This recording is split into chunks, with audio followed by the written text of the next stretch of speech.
माझ्या प्रत्येक वाढदिवसाला डोळ्यातून पाणी येणं हे मॅन्डेटरी असतं, पण हा वाढदिवस 25वा होता, त्यामुळे नेहमीपेक्षा खूप गोष्टी अनपेक्षित घडल्या. माझे ना लहानपणापासून फार कमी वाढदिवस साजरे झालेत आणि माझ्या लहान भावाचा वाढदिवस 2 दिवस आधी असल्यामुळे बऱ्याच वेळा एकच केक आम्ही दोघांनी कट केलाय. रात्री 12 वाजता असा छोटा केक कट केला आणि पहाटे 4 वाजता शिवाने असं बर्थडे विश केलं. नंतर इंद्रायणी सोबत शिव मंदिर आणि स्वामींच्या मठात जाऊन दर्शन घेऊन आले आणि पप्पांनी वाढदिवस म्हणून प्रेमाने खरवसाचे 2 घास भरवले. तेवढ्यात घरची बेल वाजली आणि 2 मैत्रिणींनी सरप्राईज दिलं. त्यांच्यासोबत खूप गप्पा मारल्या आणि नंतर फ्रेंड सोबत सेलिब्रेशन केलं. रात्री घरच्यांसोबत बर्थडे सेलिब्रेशनच्या वेळी अगदी माझा पहिला वाढदिवस आहे की काय असंच वाटत होतं. फुग्यांचं डेकोरेशन, फंकी चष्मे, 2 केक, आई बाप्पांच्या हातचं जेवण आणि कुटुंबाचं भरभरून प्रेम. आणि काय हवं? हे सगळं प्रेम पाहून आनंद अश्रू येणं हे साहजिकच आहे ना. बर्थडे दिवशी सुट्टी असल्यामुळे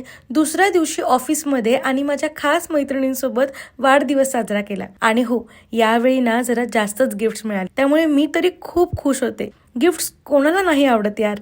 म्हणून मला ना दुसऱ्यांचे असे बर्थडे सेलिब्रेट आणि सरप्राईज द्यायला खूप आवडतात. पण जेव्हा आपल्या स्वतःला असं भारी सरप्राईज मिळतं तेव्हाचा आनंद हा गगनात पावेनासा असतो. तुमची सुद्धा अशी बर्थडेची काही आठवण असेल तर मला नक्की कॉमेंट्समध्ये कळवा.